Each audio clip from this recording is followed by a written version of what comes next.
accept the given conclusion rather to any evidence. No? Nakikiusap ka, naawa ka na lang dun sa tao. Nagmamakaawa ko sa iyo, maniwala ka na. Maawa ka sa akin. No? Parang halimbawa, nakakita ka ng merong nangungupit sa mini-stop. No? Nakuhanan siya ng CCTV, nakita mo. Tapos nalaman mo sa nagnakaw siya kasi wala siya mapakain sa kanyang mga anak. Tinatanong ka ng manager, nagnakaw ba talaga siya? Then you will decide to hide the truth. You will just agree to a false belief kasi nga naawa ka. Pag nagmamakaawa sa iyo isang tao na please maniwala ka sa akin, yan yung paniwalaan mo. It really falls in a false belief. Kumbaga, hindi ka na you are not telling the truth itself. Kumbaga, nagmamakaawa ka na lang na matapos na lang yung argument ninyo. Kasi nga, wala ka ng laban. And that's the truth there. Wala ka ng laban, kaya magpapakita ka na lang na kaawa-awa ka. No? Nakaawa-awa ka doon sa argument na yan. Na tumigil na lang, maawa ka na lang sa kanya. Then, even any kind of evidence, hindi ka na maniniwala kasi nga naawa ka na lang. Tulad ng ganito. Si Baton during the Senate hearing. That's one example. That's a perfect example of argumentum ad misericordiam. Nagpapakita ka na lang na kaawa-awa ka. No? Iyakin kalbo. No? So, ganun siya. Kinwestiyon pa ba si Bato after that crying scene in the Senate? Hindi na siya kinwestiyon kasi nga it's an argumentum ad misericordiam. Sige na, pagbigyan nyo na. Parang gano'n na lang They agree, the Senate agree. Clear doon? Manilaw? Madali lang naman ng argumentum ad misericordiam. Pag naawa ka doon sa isang tao, okay, in his state of life or even a situation, papasukan mo ng emotion like pity. Specifically pity. No, specifically pity. It falls into a certain fallacy. Okay? Clear doon Walang question. Meron? Wala. Okay. Next fallacy is what we call argumentum ad hominem. Okay? The fallacy committed when one directs one's argument to the person instead of directing it to the issue. Okay? Parang, paano ako maniniwala sa'yo pangit ka?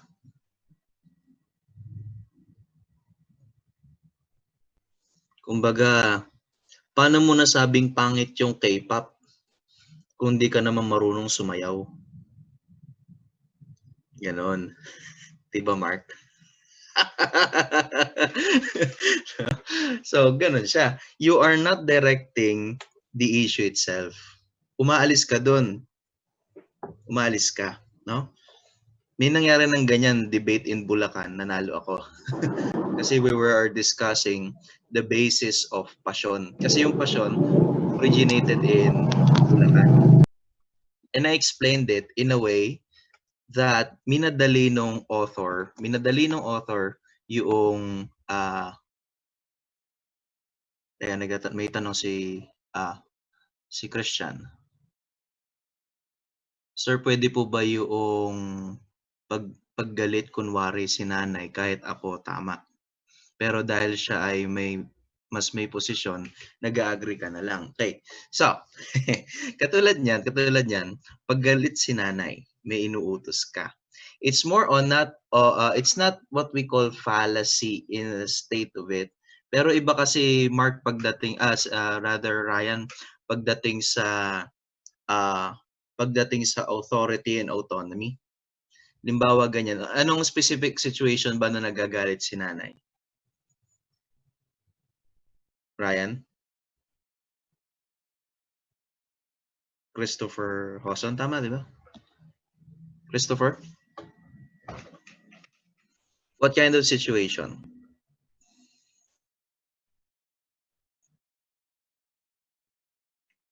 Christopher, where are you?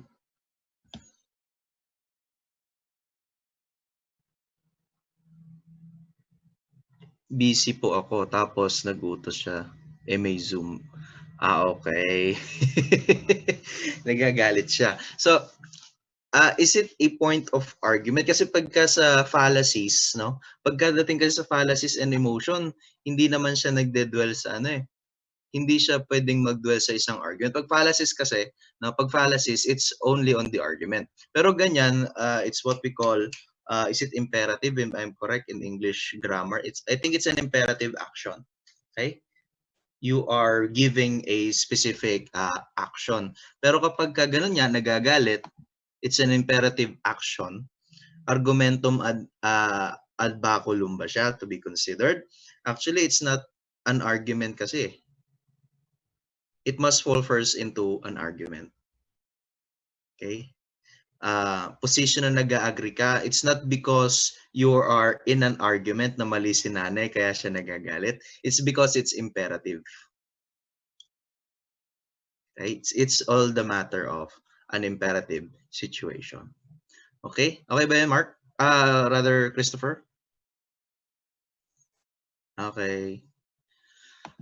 Next, argumentum ad hominem. Yun nga, I was telling you, it was a debate in Bulacan, no?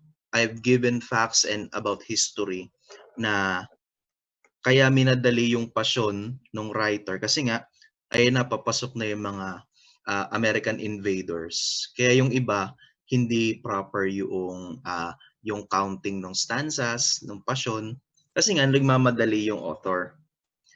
Sumagot yung kalaban namin. So he told me, how can you say these facts? Paano kami maniniwala sa'yo? Hindi ka naman taga Bulacan, taga Bataan ka. So, I step up after that rebuttal. Sabi ko, why are you evading? Why are you dodging my arguments? You are pertaining to my ethnic roots, not to my argument. The arbiter stepped in dun sa debate at tapos na yung debate, nanalo kami. It ends there. Kasi nga, once an argument falls into a fallacy, wala na talaga. There's no sense of continuing the argument. Wala nang paniniwalaan sa'yo. Okay?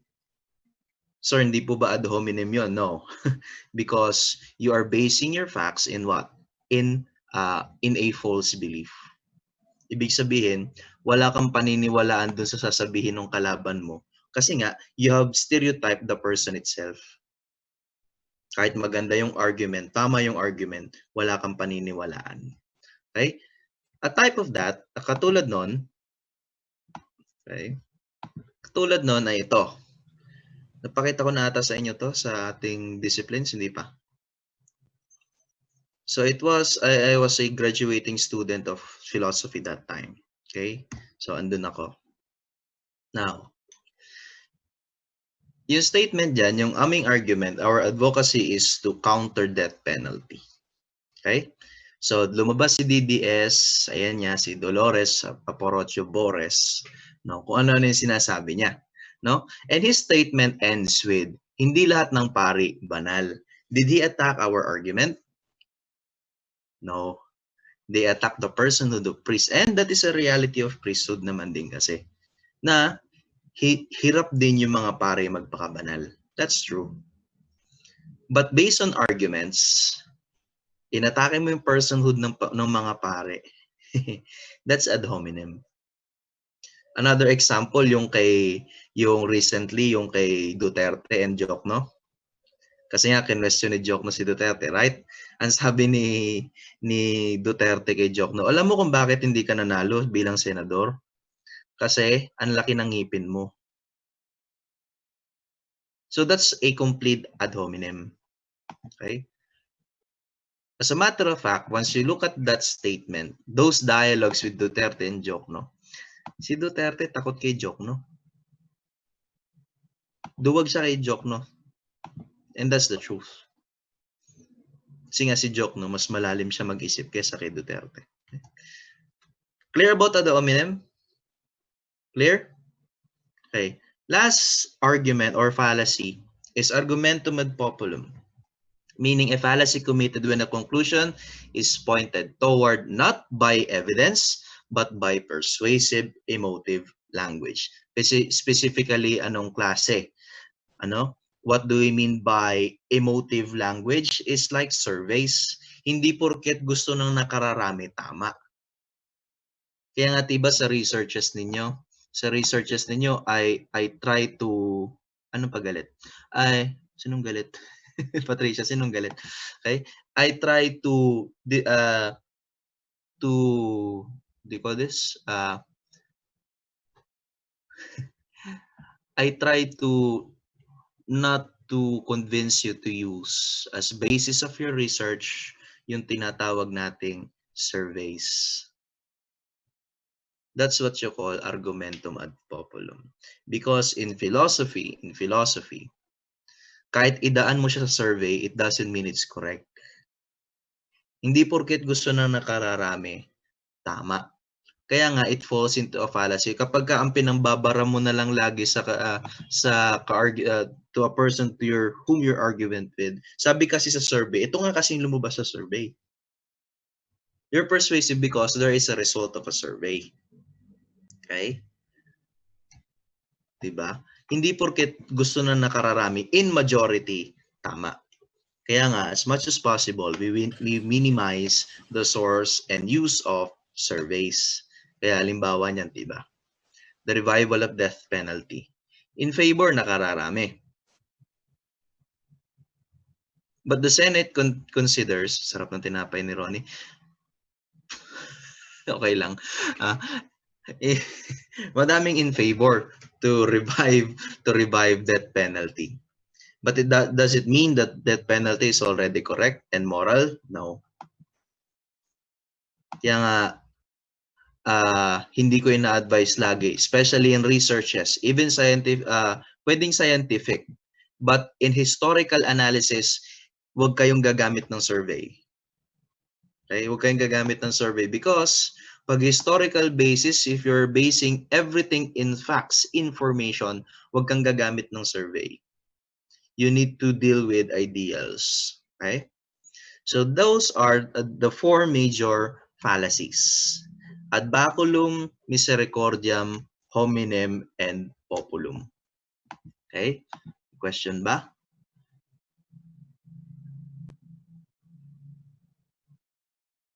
What do you mean stats historically, Patricia?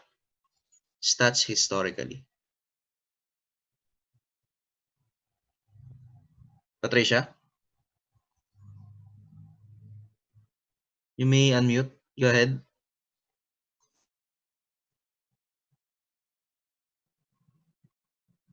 Hello? Patricia, Lampa, you're raising a question. What do you mean by stat historically? I mean, bro, yung mga stats before. Okay. Hindi. Ang basis kasi, if you're just supporting your detail, your arguments with just specific surveys, statistics na ganyan. But kasi if you are dealing with concepts and argument, okay? Once you're dealing with arguments, okay? If we deal with arguments, you cannot base your belief on surveys. Bakit?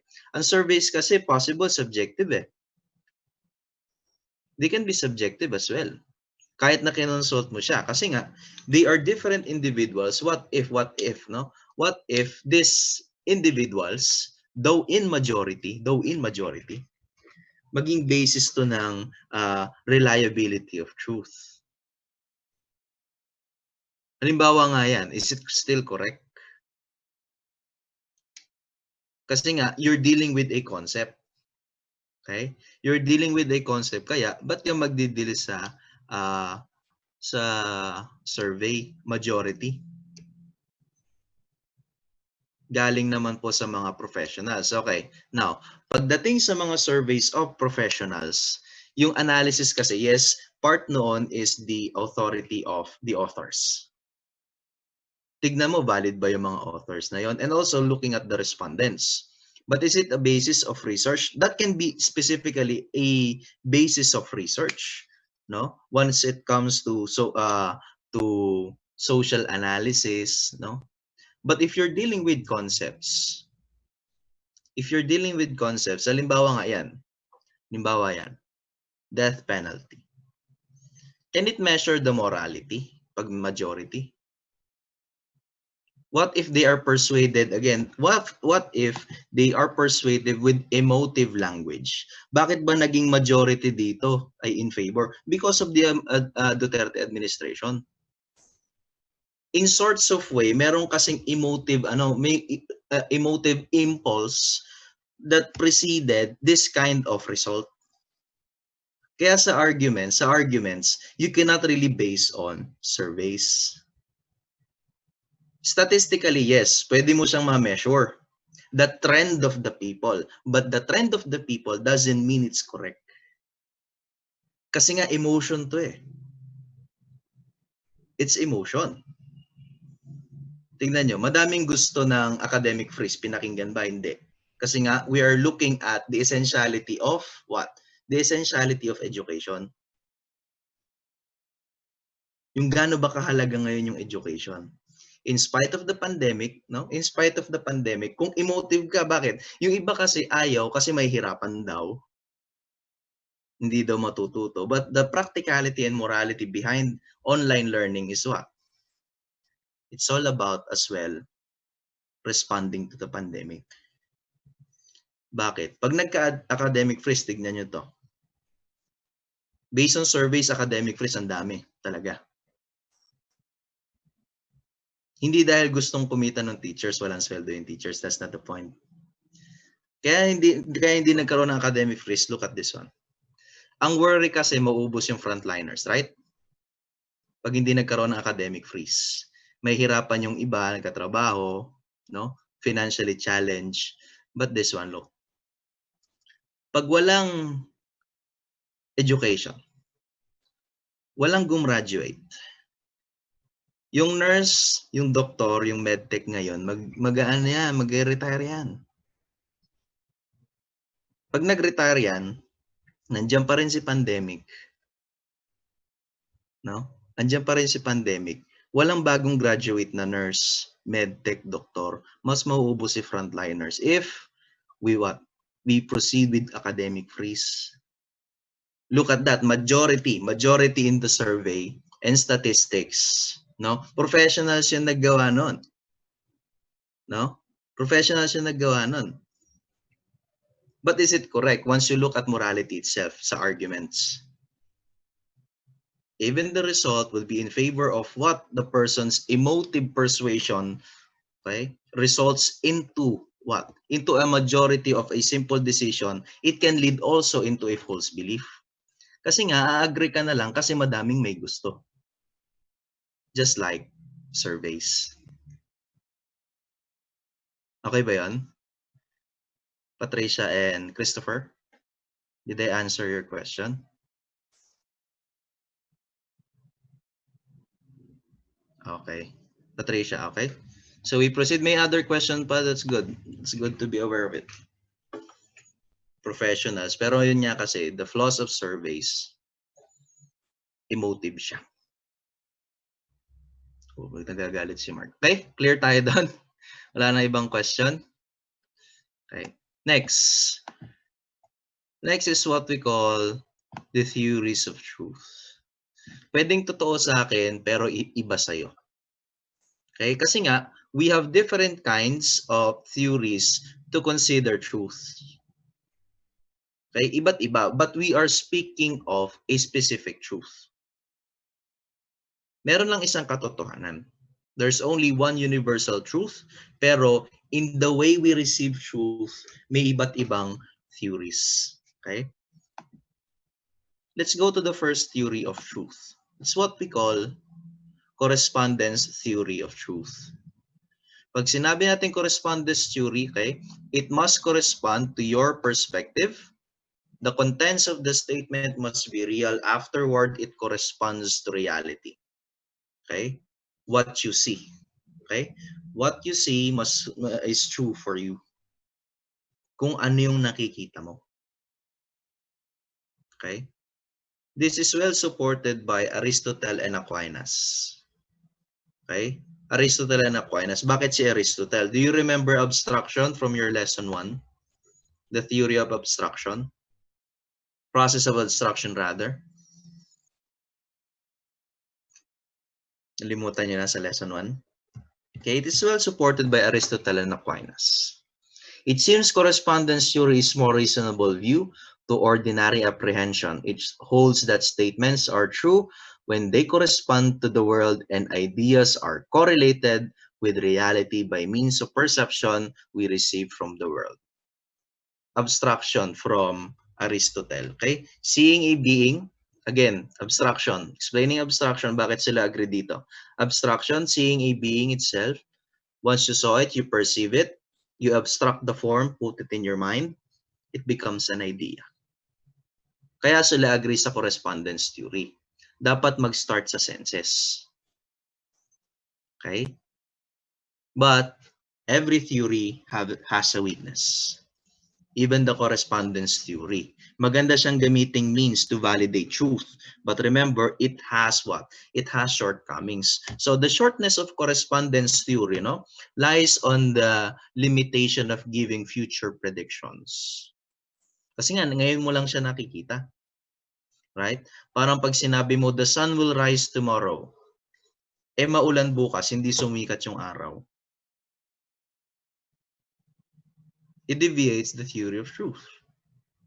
Or na-measure mo yung capacity ng baterya mo, ng relo mo, ang prediction mo, it will stop at 12. It would stop at 12. Pero nga, hindi siya huminto. You assumed it, that it is the truth, pero nga, it lacks future predictions. Okay? Halimbawa, ito pang isa. Nawaw mali tayo nito last week, right? Akala natin babagal talaga yung internet connection. Na dapat mag-respond yung school na what?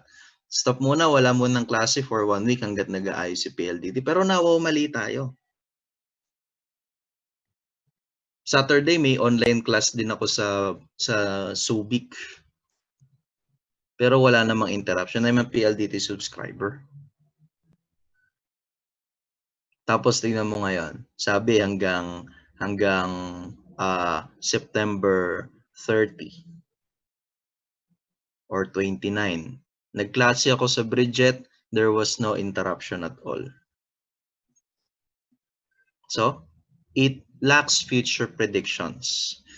Pwedeng nakita natin yung advisory, pero nga, what we presume is what? Ay, pangit yung connection, mahina. Pero yung pala, it was not true. Wala lang, mag-aayos lang sila pero wala namang damage or interruption sa internet connection ng lahat. Okay? It lacks future predictions. Malinaw to? Ooh, I'm running out of time. Malinaw to? Clear? Clear tayo? Next. Coherence theory. Okay, another theory of truth is coherence. Okay? The coherence theory of truth is not a criterion of truth, but the nature of truth itself. Okay? Truth is a matter of how beliefs are related to each other. Okay? Lahat ng katotohanan related. Okay? Lahat sila dapat iisa. Okay? Kung tama ka sa ganitong field in philosophy, dapat tama ka din sa field of what? Sa field of what we call politics, halimbawa. Tama siya sa politics, tama siya sa philosophy. Tama din siya sa psychology. Tama din siya sa social sciences. Dapat intercorrelated coherence. It coheres with different kinds of fields and certain truth. Okay? It was supported this time kung Aristotle kanina sa correspondence theory. Coherence theory is all about ideas. It is supported by Plato. Okay? It would be interested in questions of internal consistency of each affirmation. Okay? The external consistency of affirmation with each other.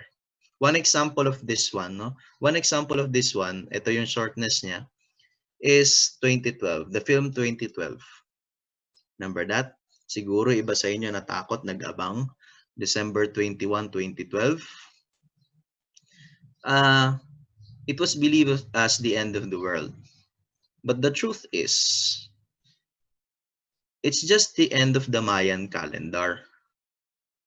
Oo nga naman kasi wala na yung Mayan culture kaya hindi na napagpatuloy yung astronomy ng Mayans.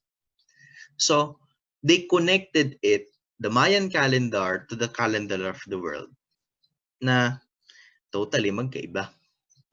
So, nag-exage na siya ngayon. Hindi mo na alam ngayon yung totoo, right? So, that is the shortcoming of coherence theory. Criticisms becomes vulnerable. What makes true true? Halimbawa nga, mali sa ganitong field, pero tama sa ganitong field, ibig sabihin ba mali na rin doon?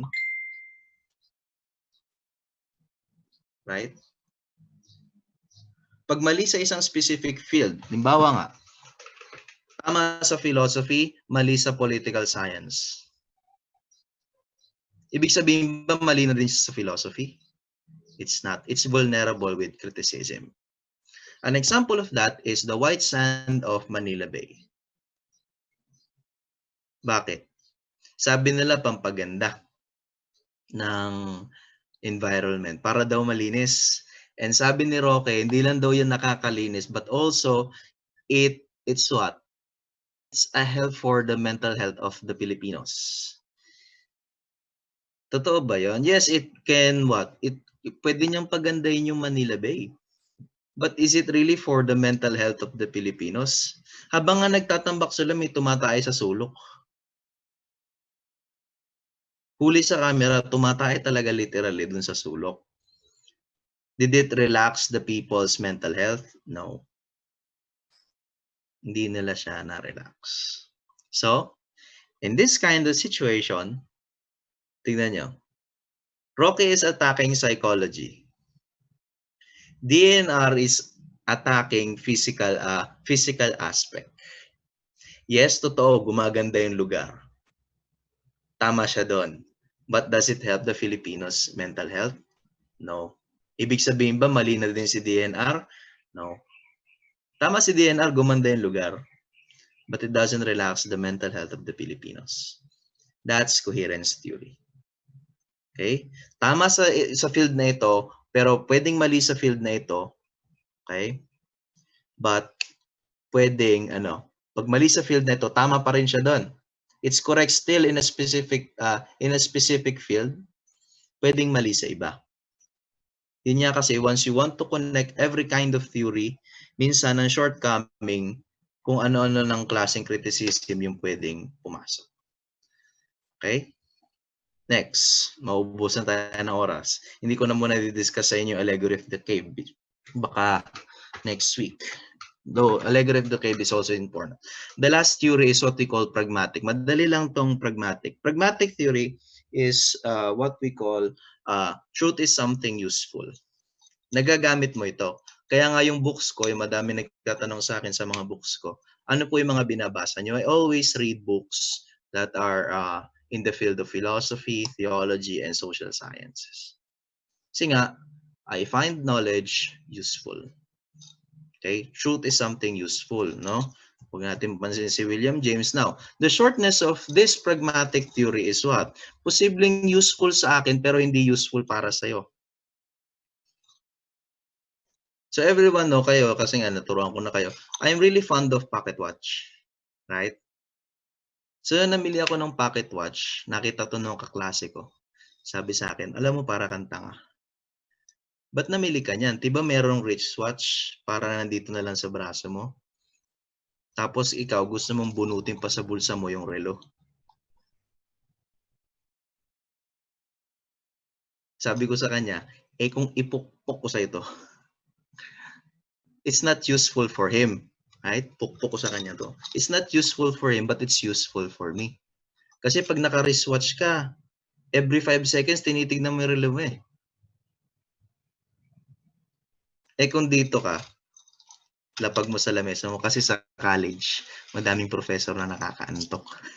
So, ako ang ginagawa ko, ilalabas ko si pocket watch, ilalagay ko na siya sa lamesa ko.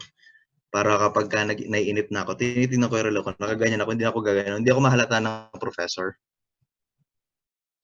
Sila gano'n sila ng gano'n, nakikita sila ng professor. So that's why I really like pocket watch than a wristwatch.